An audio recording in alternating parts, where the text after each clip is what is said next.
Forget trying to keep up with AI. It's moving too fast. It's time to think differently about it. Welcome to the AI Readiness Project, hosted by 𝗪𝗲 and 𝗪𝗵𝘆. They're here to help you build the mindset to thrive in an AI-driven world and prepare for what's next.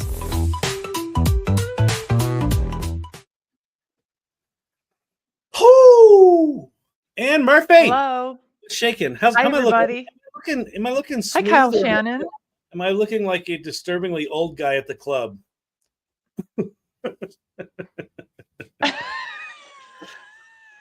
At the club.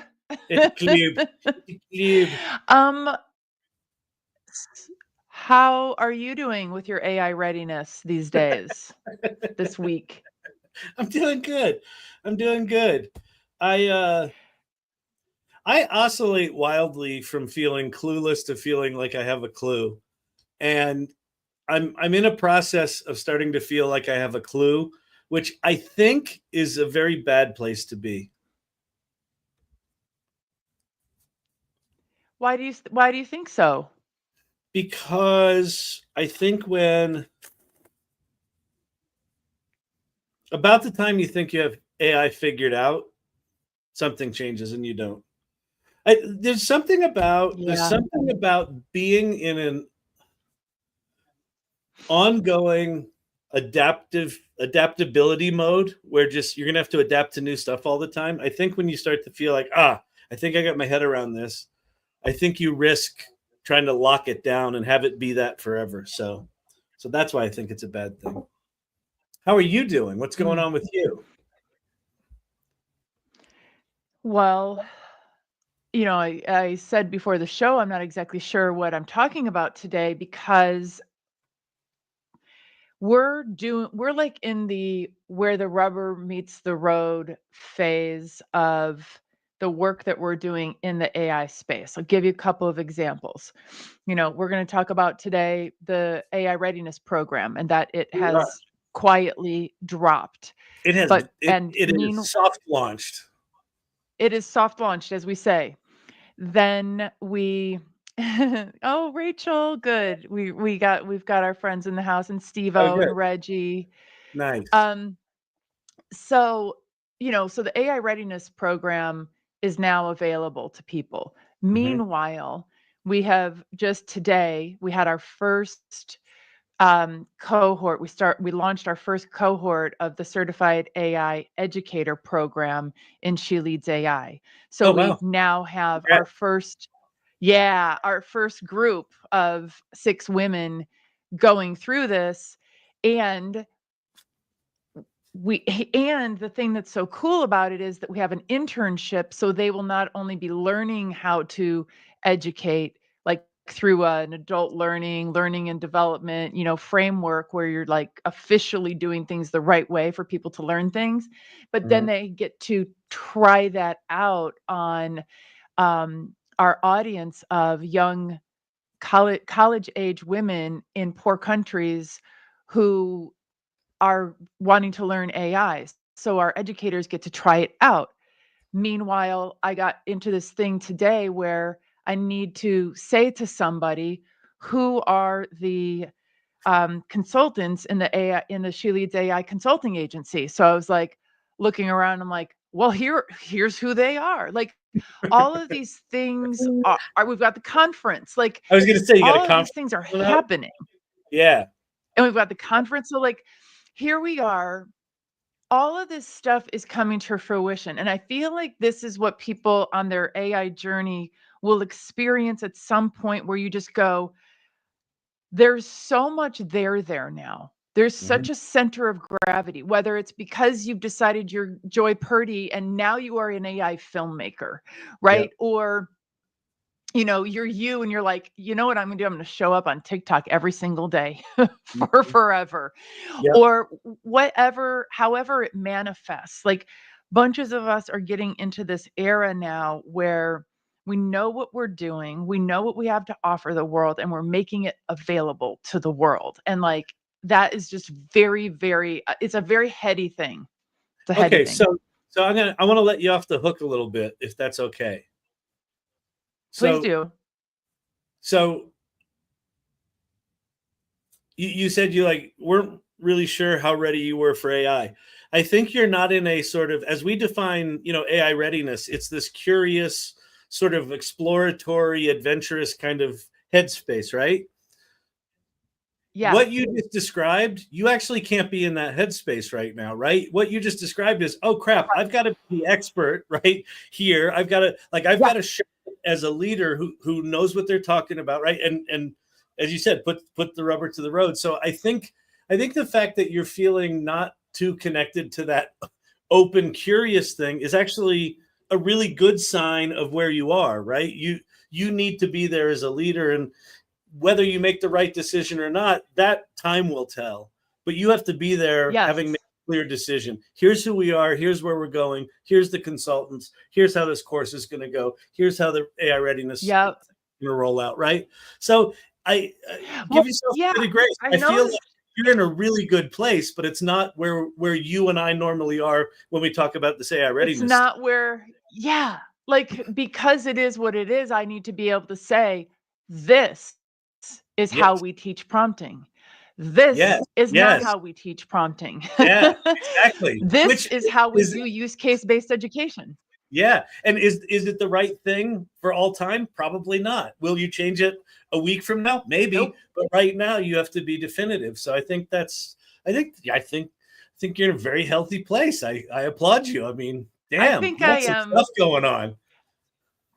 I think I am. And I guess what I'm grateful for is that at some point in watching the learning lab, you said something about developing a point of view. I think sometimes our brains like mix together, but there was something about developing a point of view. Yeah. And I started thinking about how there are so many leaders out there, like especially like industry leaders, where developing a point of view is a very high stakes, risky situation, no matter what the topic is. When they develop a point of view, that's when they're sticking their neck out, right? And now we're asking people to develop a point of view around AI, right? And you kind of have to like, I don't know that it's developing a point of view about AI. I think it's developing a point of view to be able to be successful with AI. I think if AI is going to amplify you and you don't have a point of view, then it's just going to amplify lots of ideas that are not focused. But I think it was you that told me that, when I was talking about this idea of have a point of view, have a creative point of view, that there's a lot of people in this world that have never been asked to have a point of view. Or to your point, if they have one, it feels dangerous, right? I may work in a corporate culture where having a point of view is like risking your job, right? Risking your livelihood. And yet, when you have a suite of tools that can allow you to literally do anything, how do you choose what to do? And I think that only comes from, well, what do you want? Right? What do you want? What does good look like? Who's it for? What are you trying to accomplish? And you're the only one that can look at the output of what this AI does and go, is that good or not? Right? And so like by definition, you have to have a point of view, or you're just going to be putting out crap, or you're going to ignore what it put out and just put it in the world, and it's going to be riddled with mistakes. And then that's going to come back on you as well. Totally. Right? You're right. I think to be good at AI, you have to have a point of view, and you can get by for a little while without it. But eventually, you have to be able to articulate over Thanksgiving dinner. Somebody's going to ask you, Yep. Why is it good? What's it good at? What's, all that sort of stuff. Yeah, I think inherently we all have some sort of an opinion on something. When we generate something, we can go, oh, that's good or that's not good. But having a point of view is really thinking about up front. I think I'll talk about this a little bit in what to focus on this week. Before you sit down to do something with AI, have you thought about what you actually want to do? Or are you just sitting down to crank something out? And, there's a place for that, just playing and just seeing where it goes. But there's also, if you want to accomplish something, then I think having a point of view and refining that point of view, right? Like this is why I talk about Rick Rubin so much, but I also think about like Gordon Ramsay, right? The one thing you know about Gordon Ramsay is he's got a clear and definite point of view that if something doesn't taste good to him, he literally spits it out, right? And he tells you what he feels with no filter, right? And I think that could be that strong a point of view. I think is sometimes makes people a little bit fearful. Well, I don't want to be a jerk, right? But having a point of view is important. And if you have a point of view, that by definition means that there will be some people that agree with your point of view and some people that don't agree with your point of view. And a lot of people don't necessarily want to be in that uncomfortableness, you know? Well, yeah, and I'll give an example. So recently, one of the things that's been happening to us is the question about AI and the environment has been on everybody's minds in all of our presentations. And for a little while, I was kind of going to let that slide. Like I was going to just stay silent on that topic because you're threading quite the needle when you open up that conversation. Like you're threading a needle with the people in the room for sure. You are in a situation where you can lose all of your credibility in their, from their perspective, or where you can change some people's minds, or where you can sound like you're just Pollyanna. So that's been coming up more and more for people. And so we're having this robust conversation today about how do we handle when you're in the moment and let's say somebody has hired you to give a presentation, which is a deliverable, and you've got somebody who's needling on the, any objection around AI, but particularly the environmental one, because it's a hard question to answer. It's like actually difficult. You have to know stuff, or you have to have really good talking points. And so some of us are coming up with our point of view on that, like right now, right now, like while we're talking, or right after we're talking, we're making notes to ourselves and we're doing research and we're coming up with what are our bullet points for next time. Yeah. Yeah. I'll tell you I'm glad that you're going there. I am not going there. I'm not taking much time to put much energy into that, ironically, because here's my thought on it is, what is the purpose of saying AI takes up too much energy? If the purpose of it is to say, hey, I really want to do something about that. I love AI and I want to find a way to make it more efficient, then great. But I think most people bring that up as an argument why they're staying on the sidelines. It takes up too much energy, right, so I'm not going to do it, right? It's one of those tropes that's really easy to say. It takes 10 times more energy than a Google search. Okay, yeah, it does. It also, makes you, 50 times more efficient at your job, which, may counteract that. But here's what I can promise you. The AI models are getting more and more efficient. As they get more efficient, a lot of them are going to start running on edge devices like phones, where they're not going to take up so much energy. Yep. And also the AI is going to start to solve things like, fusion and we're going to find more efficient ways to generate energy. So I feel like in the long-term scheme of things, it will be solved, right? Because if we want to have these toys to play with, if we want to have these tools, we're going to have to solve the energy thing. So my only point would be, to the degree that you're using it takes too much energy as an excuse not to get into AI, I no longer accept it. Like if you want to go into AI and find a way to make it more efficient, more power to you. Go do it. Let's go to solar. Let's go to wind power, whatever it might be. Great. But if it's just an excuse to stay on the sidelines, then for me, it just becomes another trope of why people are avoiding dealing with this. Yeah. And listen, at the core of AI readiness is being ready. Oh, your sync just went way off. So I think our timing, there's a skip. Yeah. So it is way off. Yeah. Right. Sorry about that. Didn't mean to cut you off, but being AI ready means being engaged with what's going on with AI. So so with that, let's talk about, yeah. Okay, so one thing, two things actually. So on just to like give you and the listeners a little nugget. When people, because I agree with you that a lot of times it's just one of a series of examples of reasons to stay on the sidelines. And also it's an pretty anti-intellectual argument because it's a false dichotomy. It's not either or. So if we're gonna kind of go the route of being a little bit nonsensical, right? I'll recommend two things. One is, if you're concerned about the amount of energy that each ChatGPT, thread is taking, learn how to prompt better so you're not going back and forth. So I put it back on them. That's good. And then the other one is kind of like buying carbon offsets. For every hour you save by using ChatGPT, spend an hour doing climate justice advocacy. There you go. Perfect. Love it. It's great. Beautiful. All right, you win. Let's see. Oh, that's not it. Okay, one thing to pay attention to this week. Okay. So here's a thing I think would be valuable for people to pay attention to this week. Chains.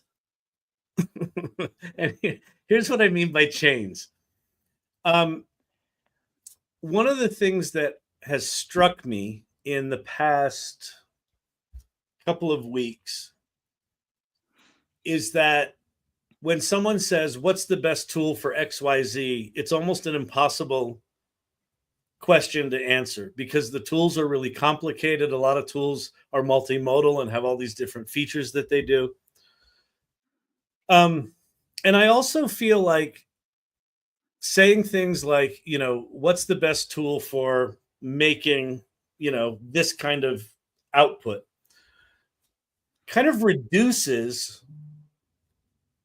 how you make stuff with AI down to a really simple, it's just like a tool. Like it perpetuates the idea that you just push a button with AI and out comes some work, right? So one of the tropes that people say is, well, AI is for lazy people. You just push a button out and out comes the thing.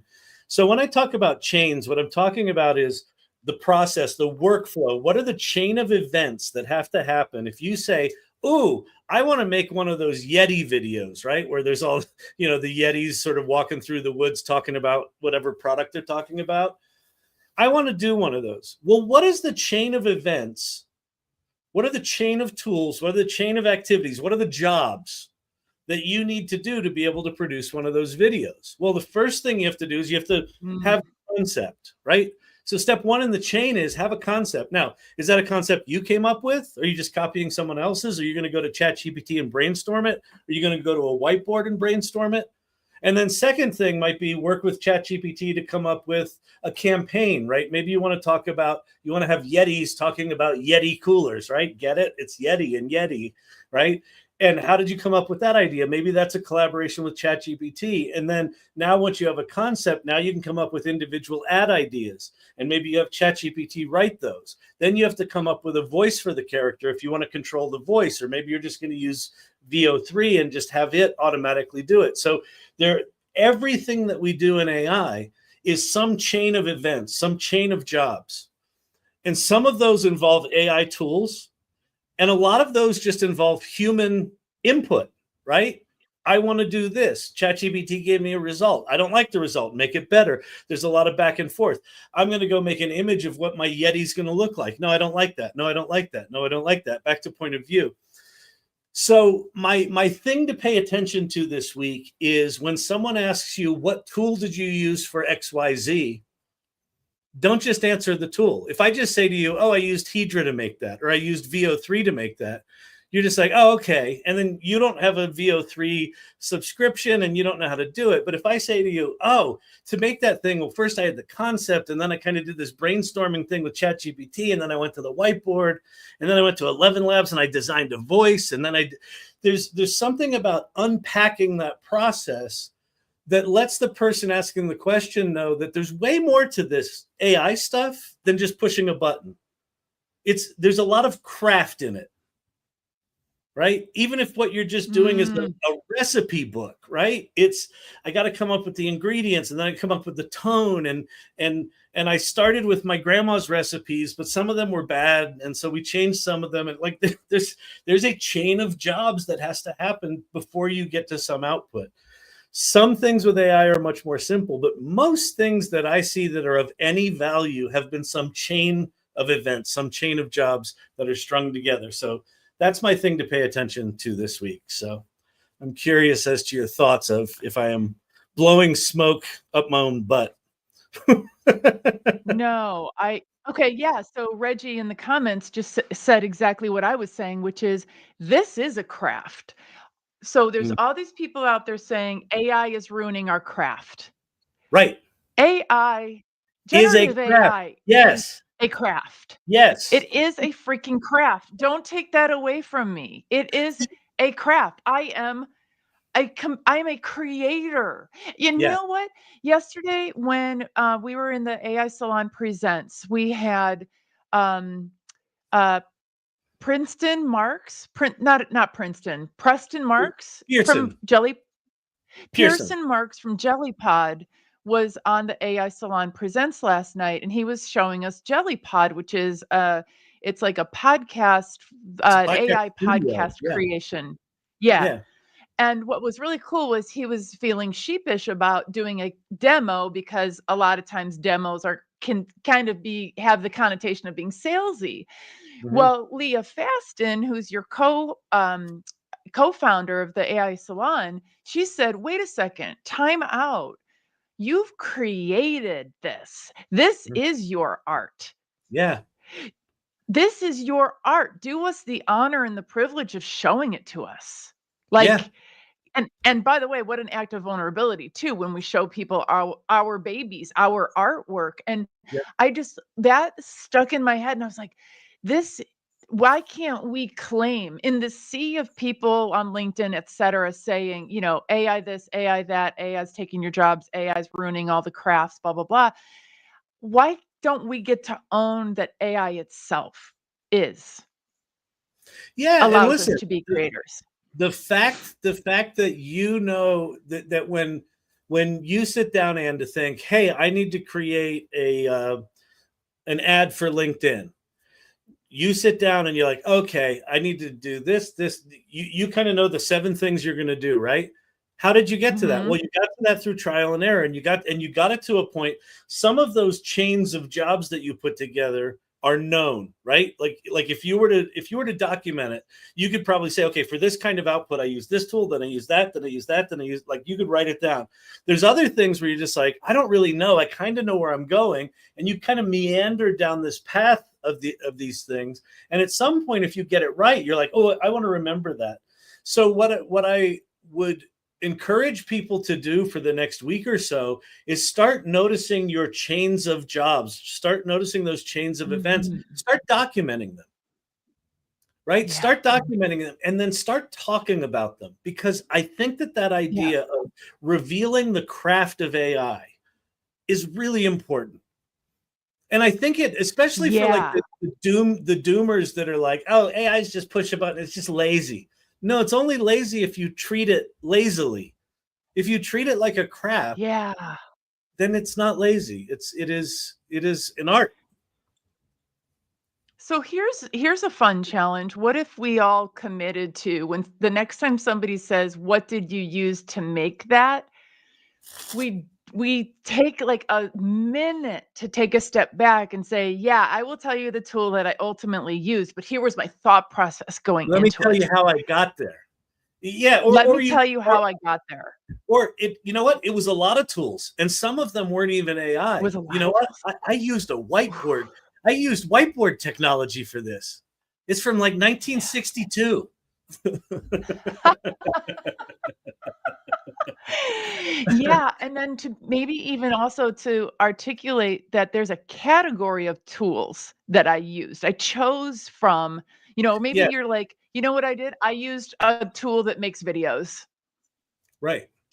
There's Right. 15 of them. Or I tried 3 tools that make videos and 2 of them failed. This was the one I went with, but I've done other projects where I went with one of the other ones, right? Like, again, that's that idea of it's not a singular thing. If we reduce it down to the tool did the work, it removes us out of the process. And we're critical to the process. Even when we have agents and we're saying, hey, agents, go off and do this stuff. We're the ones that say what to do. We're the ones that curate what comes back. We're the ones that choose what to put in the world. So all of that is some chain of events. So that's my word for the week is chain. And my activity for the week is start paying attention to the craft of what you do and start talking about it. Yeah, I like it. I think that's good stuff, Kyle. Thank you. Thank you. All right, let's. I'm excited to get Tara up here. So let me just talk a little bit about the AI Salon, and then you can talk about She Leads, and then we'll talk about the AI Readiness Training Program. So if you have not joined the AI Salon, what are you doing with your life? What are you doing with your life? Go to the salon.ai, click on Join Our Community, and join our community. And if you haven't introduced yourself to the community, what are you doing with your life? Introduce yourself to the community. And then if you're in the community and you're like, yeah, I'm just kind of, then you should really think about joining the mastermind, which is this more focused way to step up your AI game within the AI Salon. So the AI Salon is free. The mastermind is subscription-based, and you can really step up. And it's a really great group of people that are stepping in there. It's just getting started. I'm really excited about it. So go join the AI Salon. Join the AI Salon. And also if you're a woman in AI or wanting to get into AI, join She Leads AI. So what we have is an AI Academy for education. We have a consulting agency, we have a paid community, and we have something that's evolving into like kind of a think tank. We're not exactly sure what it is, but it's all of our like nerd brains wanting to nerd with more people who are similarly nerdy. And one of the ways to find out if we're a good fit for you is to attend Social Saturdays. So this is an evergreen opportunity. You are fully invited any Saturday, any weekend of the year. We are on Zoom from 10 a.m. Pacific till noon. You can get a Zoom link by just going to sheleadsai.ai. There's a little registration button. You get the Zoom link, and it's good for any Saturday ever. It's free, and we would love to have you. Yeah, come join. The other thing, a little known fact, I run the mansplaining division of She Leads AI. I'm really excited about that. So it's a lesser attended little corner of the community, but you know, I'm there to answer any questions you may or may not have that I can't answer properly. Exactly. Exactly. Or I can restate what you really meant. I'm happy to restate it. Yeah. AI Readiness. We have the AI Readiness Training Program has soft launched. We officially launch in, I think, a week. But if you go to areyoureadyforai.com, this is the training that we put together based on the presentations from AI Festivus, and we looked at what were the commonalities across all of those, and how could we break that down into a training. This is per request of the participants of AI Festivus. And it is now live. 𝗪𝗵𝘆 𝗧𝘂𝗍 put together the training, and it's really quite remarkable and very thorough. And you get a lot for what you're paying here. You get a lot. So go check it out. It is well worth your time. So there's that. Thoughts on Are you ready for AI? You excited? Well, I think that I was going back through some of our speakers and their presentations yesterday, and how enduring their recommendations and thoughts and perspectives and the things that they're up to. Like, I know that AI changes at the speed of light. I get that. I'll give you that. But what's in the AI Readiness Program, like what's in Tara's program that we're going to talk about in a minute, it's fundamentals. It's like, who you are and how you relate to AI. It's like Mhm. how you think.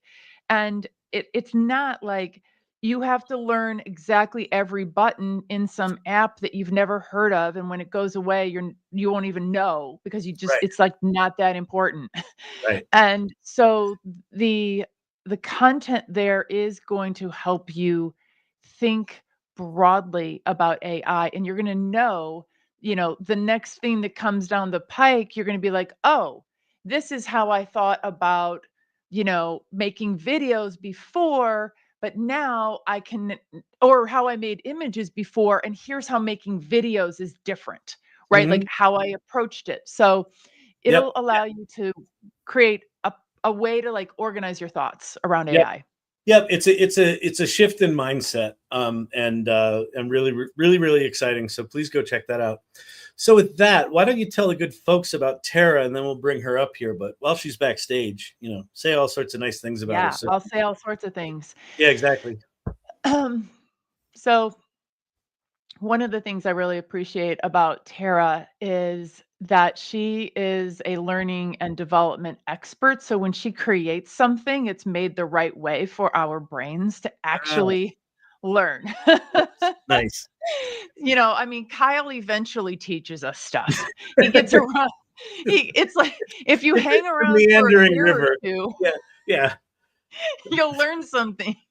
Whereas Tara's like, if I do X, your brain does Y, That's right? So she knows how to teach us stuff. And she took that skill set and turned and created AI educational content that is the only on-demand content that I would ever recommend to anyone other than the AI readiness program, but that's different, right? If someone was like, I need to know how to use AI, I would only say, go to Tara. Go to Tara's programs. And she's also a delight. She is so generous to the AI community and such a fan and such a supporter. And she's also hilarious. And her recent content series has been a joy to follow along with. Tara, welcome. Hi, Tara. Welcome, welcome, welcome. Hey, oh, thank you so much. That is, such Welcome. high praise from you, Anne. And yeah, I'm so happy to be here. And yeah, I'll tell you a little bit about Do That Dave first. Great. A Do. lot of people ask about the name.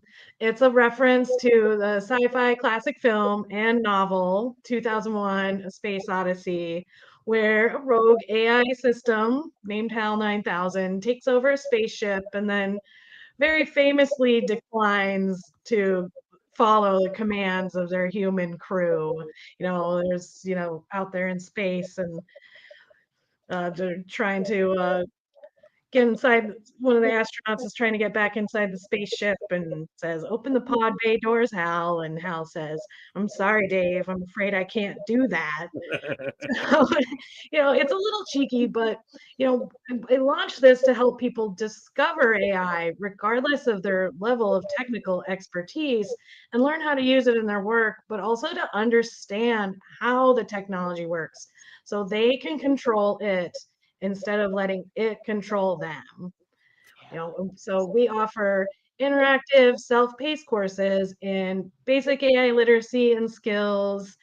We do live hands-on workshops so people can actually learn by doing instead of just listening, because like Anne was saying, that's one of those principles of learning design Yeah. where listening and remembering is very much the lowest order of learning objectives that you can have. And what you really want to get to is these higher order objectives like applications, analysis, thinking about how to use these tools, Mhm. and building these chains of processes that we can, actually get to our outcomes, and we're not just using AI for AI's sake. Right, We're trying Mhm. to get something out of it, do something. So right. do that, Dave. That's a little bit of where that comes from. And yeah, my favorite course at Do That Dave is the one that I presented during AI Festivus, which is called the Future Product Playground. And this is a creative exercise, really, where we show people how to brainstorm product ideas of the future using ChatGPT or Claude or their AI friend of choice. And then, come up with something that's going to come out 50 or even like 100 years from now that seems like sci-fi right now, but isn't probably not going to be for very long. And then we actually just really take the to ridiculous lengths and have people do a whole go-to-market strategy for it. So they do their business plan for their future product and then do a pitch deck, because you got to go out and get some VC money to make your future product. And we do creating a product landing page, creating collateral like videos, social media stuff. So it's a way to really introduce people to a really broad variety of different tools and different use cases, but in a way that's not, just going through a checklist. It's like all anchored around this, fun concept. And we've really seen people just kind of realize how easy it is also to take some of these ideas that maybe used to seem really out there and really impossible, but you can do this stuff now. It's not, a lot of people, I think, get hung up on this idea of like, well, I wouldn't know how to start a business, or I wouldn't know how to launch an organization, or, even just a big project. But it's really, you can now. It's so much easier than it used to be because you've got all these tools to help you. So I've seen a lot of students just kind of like have that moment where, they go from thinking, wow, I could never do that, to, well, I can, totally can. So You mentioned something, Tara, that I'm curious if there's been evolution there. You're talking about sort of use cases, like I want to make a homepage, and I want to make a website. What's your philosophy, and has it changed on, did you teach, here's ChatGPT 101, here's tool 101 versus here's use case 101 or 201? I'm just curious, what's your philosophy on, do you teach the tool? Do you teach the use case? Do you teach the chain of events? Like where's your head these days? And has that evolved?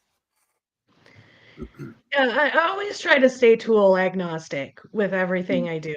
I think you mentioned earlier, which is a great way to think about it. Talk about the class of tools that you're using, not like a particular one, because they're all a little different. Sometimes it's going to depend on, what you're looking for and what you're trying to accomplish. I myself, switch back and forth between ChatGPT and Claude and Gemini, just depending on what it is I'm trying to do. And I do try to give those tips as I go along for what's worked for me.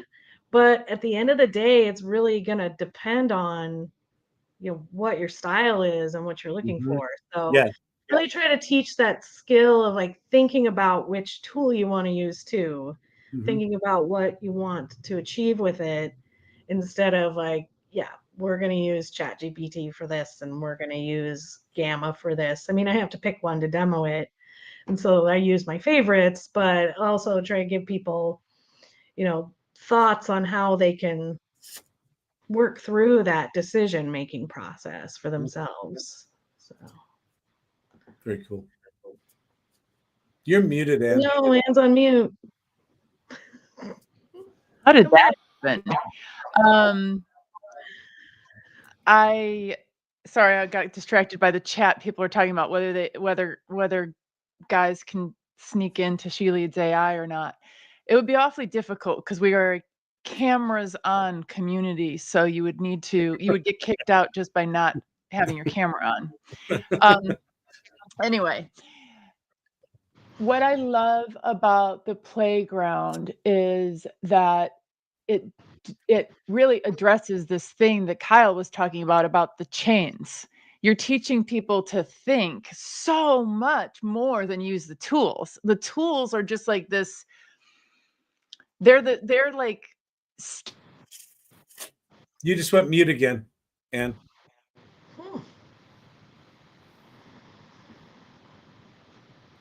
We have a gremlin. I can hear. I just unmuted you. Or no, I can't.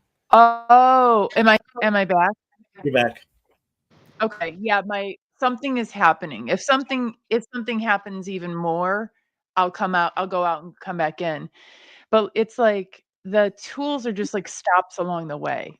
Mhm. And I love how if you get somebody to think about something, kind of kooky, crazy, like unthinkable that could happen in the future, you give them the gift of not having to worry about how. Because in our real everyday life, all we ever have constantly are stuck in how. How am I going to do that thing? Right? And it's so boring and pedantic, right? You can't spend time with your head in the clouds because you're constantly having to be practical. But what you're letting people do is play and dream. And you're like, don't worry about the how. We'll figure that out. It's going to be one of these type of tools and one of those type of tools. But in between, you're going to do all this stuff. You're going to maybe journal. What are all the different things that you could create? Like, I specifically remember in first grade, they asked us to come up with an invention, and I came up with an invention that my substitute teacher, by the way, told me was impossible. And I was like, yeah, that's cool. It's not me. Maybe in first grade, I was like, whatever. But, yeah, it may not seem like it's possible, but who cares about that? Right? Yeah. Like, and that's what you're letting people do. They're like, well, okay, we'll figure that out. I just think it's awesome. Yeah. I wish I could find that teacher and just slap him. I'm not a violent person, but like, how dare you say, quash people's dreams? But, and I think that's a lot of what's happening right now with AI adoption in enterprise level. It's just everyone's thinking about how they can use these tools to do what they're doing right now. And that's great. That's a great place to start. They're obviously in a business, you have to be focused on the ROI. But there's this opportunity right now to think about, well, what's even possible? What is there's things that we haven't even dreamed of yet that, and you mentioned, like Kyle, you mentioned fusion. Maybe there's even something completely beyond fusion that we've never even imagined yet. So and certainly within a business context, right? How we do what we do as a business may radically alter over time.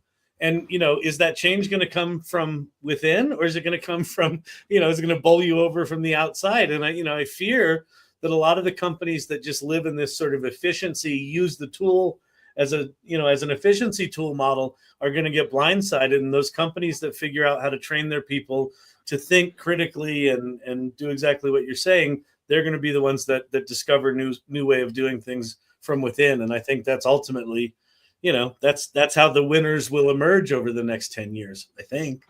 I agree. I don't think it's going to be these big players that we know right now. It's going to be organizations that are more agile and more creative, and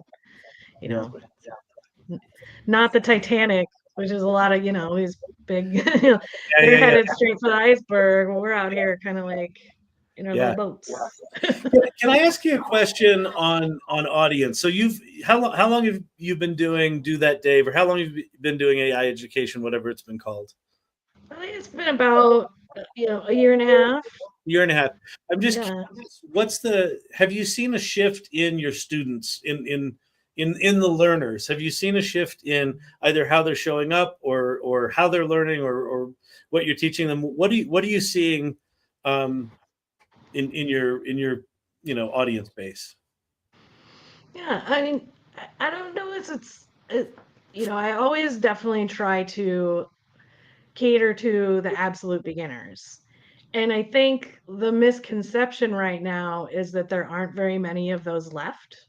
And we're inside our AI bubble, right? We're all very much in it all the time, every day, and it's kind of inconceivable that there's people who haven't even heard of it or tried it. But I know for a fact that there are plenty, because I meet them all the time.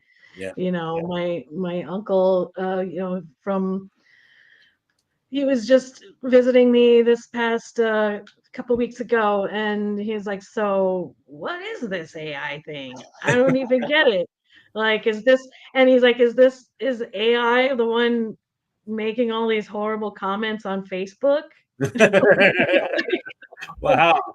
Could be, yeah. I mean, so unfortunately, some of those are real people, but a lot of them are Yeah, bots. exactly. It's like, and he's like, he's been, he's worked in the corporate world for decades, and he's semi-retired now, but still, it's like, it's not a given that everybody knows this yet. And Yeah. I'm in Silicon Valley too. I live in San Francisco, so we're Oh, even you're even worse. more of a bubble. We're even worse, thinking that everybody knows it. And I go to these events around town and I talk to people, and I'm like, "Yeah, there's people who haven't heard of it." And they're like, "No, it Wow. couldn't be."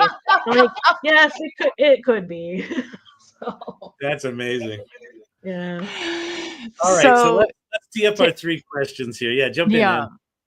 So, Tara, one of the questions that we ask all of our guests to answer is, when did you know that it was time to go all in on AI, and what happened next? It was pretty shortly after, I think, ChatGPT 3.5 was first released to the public there in November of 2022. A little after, though, because at the time I was doing a lot of freelance work as a learning designer. And, my business partner at the time kind of came to me with this and like, "Have you heard of this?" And I was like, "Oh, it'll never be better than me." And true, it's still, and I started to play around with it, and I was like, "Oh, I guess." And then I was like, "Oh, I could use this to do this." Yeah. I used it to do the parts of the stuff that I always hated doing Mm. as a learning designer. Like, I like coming up with concepts on my own and writing a lot of the content, but then I get to the end, I'm like, "Oh crap, I got to make quiz questions. Yeah. I got to do a course overview." This is the stuff where I'm like, I don't got time for this. Mhm. So, I really started to see that potential and just really see it as not like a replacement for anybody. Like, I never thought in the beginning, the first, the initial iterations of the technology, I never thought it was going to be replacing anybody. Yeah. Now, I'm not so sure, Yeah. but as it's advanced. But at the time, I was like, "But this can be, this isn't going to replace me, but this can multiply my effect. I can do more, and I can do more of the things that I've always wanted to do." So I really just, I've done a lot of work in the past developing programs for people in marginalized communities, helping build like technical assistance programs for people who want to start their own businesses, was what I was doing a lot of at the time. And I was like, this, and I just thought, this is going to leave those people behind, just like everything else has, every other advance and every other, the disparities in educational outcomes are so stark that this is going to just make the gap even wider than ever. So that's really where I got in, and what I've been doing ever since is just trying to make sure that everybody who has access to this. Yeah. So, That's amazing. That's great. Okay, so let me ask you question number 2 that we asked our guests, and it's kind of I'm interested in this one just based on what you just said. So, given your specialty, your focus, and your worldview, what are some trends, or what is a trend in AI that you're following, and why? It's my favorite question. oh man, I mean, everybody's looking at agents right now, right? And I've been following this very much from the sidelines. It's not something that I do a lot in my teaching practice, because it takes more to get to that point where you're ready for that than people realize. You don't discover AI and then the next day you're building your own agent. so much more goes into it than that. You have to know how to work with these models. You have to know how they behave. You have to know how to get consistent results. And like, again, theme of the day, you have to have your workflows documented. You need to know the chain of events that needs to happen to get to what you want. And that's not even an AI problem. Right. That's a workflow. That's an ops problem. Right. That these workflows are, tend to be like, especially creative workflows, they tend to be ill-defined, live in somebody's head exclusively, or they're institutional knowledge that aren't necessarily like easily teased out. And that's the big part of what you have to do before you even get there. And I think it's kind of funny, and I also think it's hilarious the way people are slapping this agent label on things everything. that are not. Yeah, Everything. it's like natural foods, right? When everyone was like, Oh yeah. it's a label that means literally nothing right now. Now agentic. Yeah, exactly. Yeah. Now with agentic. That is not that's an automation. This is not a system that has agency and that can make decisions and that can take independent actions and actually, So it's going to take a long time, I think, for that to shake out. So, but I just kind of sit and watch this trend and kind of like, what will be the tipping point for you where you feel like someone's actually cracked it? So I assume you've played with like Manus or GenSpark or those things that have agentic elements in them. Do you think those things are there? Like what's it going to look like? What's going to show up in the world where you go, now we've shifted gears? Yeah, I think it's going to come from, getting the workflows actually documented and seeing how these models and these systems, these agentic systems, can actually pass off these different tasks in a way that makes sense. I'm not sure I know exactly what that looks like or how we're going to know. Yeah, I don't either. Like, it's just, maybe we're going to call customer service one day and an agent is actually going to solve our problem. Right. In a way that makes sense. And that's going to be like, that was actually an agent. That was but I think it's quite a ways off. And that's something I do a lot in my workshops right now. I've been working with some teams that are just, they've been using AI but want to go a little deeper and be more strategic, and I'm trying to get them set up for this occasion. And I like to say, like, GPTs or like a custom AI assistants, that's like the gateway drug to Yes. you see what they're doing, you observe how these tools behave so that you can set yourself up to use, hand stuff off in a way that you don't have to be there. Yeah. That's the thing. I guess if you're wondering, like, where's the tipping point?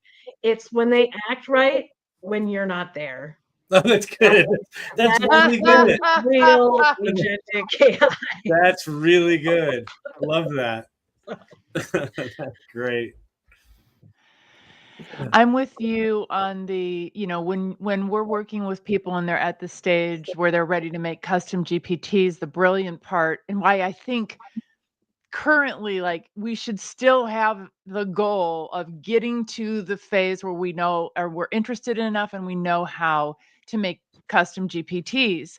Because if that's your goal, you now know how to prepare for agents. You know how to prepare for different workflows. You know how to prepare better for the even very, very basic stuff. Because the very beginning of it, which is so boring, it's so pedestrian, is you have to have documents that you put in, you have to have some documentation, some files that matter, that like are current and are relevant. And you have to, Kyle and I were looking for a file yesterday on his live for 17 minutes. These poor humans were sitting around watching us talk about a file that we thought maybe sort of kind of existed. This was, great content, obviously. And you know, if you can't locate that because of the way you run your business, then you can't benefit. You can't do context engineering. Now we're trying to call it engineering, by the way, which is just like so annoying. Why can't we just say context? Just like, why couldn't we just say prompting? Why do we have to say engineering on the end of it so that tech bros are the only people who supposedly can do the thing? But anyway, I believe that teaching people some of these goals gets them ready for the bigger stuff. All right. Question I heard that for the first time. Oh, sorry. I heard that term for the first time the other day, context engineering. And I was like, oh, Lord. You mean you have your Google Drive organized? Good job. Yeah, exactly. Yeah, exactly. Better than me. Oh, I mean, I don't, but good job. Yeah. You know how to talk? Okay, congrats for that. Okay. So here's our third question, our third and last. We've got three. This is 3 of 3. What does AI readiness mean to you, and what would you advise somebody who's just getting into AI? Ready, yeah. I mean, it's hard to be ready for this because we don't even know what we're ready for. Like that's we're not even sure this is going to end. It's probably not. But I think, the part for really being ready for anything is this, like, if you want to call it context engineering or whatever, but like knowing what you have, knowing where your knowledge lives, knowing what knowledge you need for what tasks, having your workflows documented, really thinking about, well, if I were to ask a human to do this task, how would I do that? What conversation would I have to have? What would they need to have? And that's really knowing what you do and what you're all about is the best way to be ready. From there you can just start tinkering with it and have that context ready. I always I have what I call my AI go bag, which has got like all my the prompts that I've used, the instructions that I've created for different GPTs and assistant applications, and all the context, like my greatest hits that go into pretty much everything that I do. And having that ready, I think that's how I stay ready. You got to keep track of this stuff. And I take it from somebody who's had to go back and dig a lot of this stuff back up after the fact. It's easier to do it. It's easier to do it as you go along. Save those best prompts. Have your documents that you use all the time in one spot. Don't ever sink effort into a particular tool without making sure you documented what you did with that tool and what the outcomes were, and how you could replicate it somewhere else, because some of these tools are just not going to be around even 6 months from now. So never trap your work into any one platform. I think that's how you stay ready, stay nimble, and just be ready to move all the time. Love it. So. Stay ready. Just stay Great ready. Questions. Well, those are fun questions, aren't they? Awesome. So let's oh wait, I'm getting an echo. I don't know who it's coming from. But thank you for that. That was really awesome. If you have not done it yet, go check out dothatdave.com. That's Tara's website. And anything else you want to say to the good people about what they should go check out on your side? I mean, if you have never tried AI before, we have a course called Basic Training. It's always free, and it's really just gets right down to like, how do you like opening up ChatGPT, creating an account, like takes it all the way back to the very beginning and just like guides people step by step through their first conversation. And then also like, what do you do next? How do you share these outputs? How do you save these outputs? How do you verify these outputs? Most important part, and so that's a great place for anybody who's really just at the very beginning. Otherwise, we've got the course that we offer through She Leads AI Academy, which is our Explore Generative AI course. And that really digs deeper into how these tools work, but with an applied bent. Like, you want to know how they work so you can know how to use them best. It's not just, it's not super technical. We're going to show you what you need to know to get the most out of them. Beautiful. Great. Well, Tara, thank you so much for Great joining course. us. Thank you. It was so much fun. You guys have the most It was fun. so fun to have you on the show. So, Great. thank you. Good luck with everything. Thanks for everything. Bye-bye. Thank you.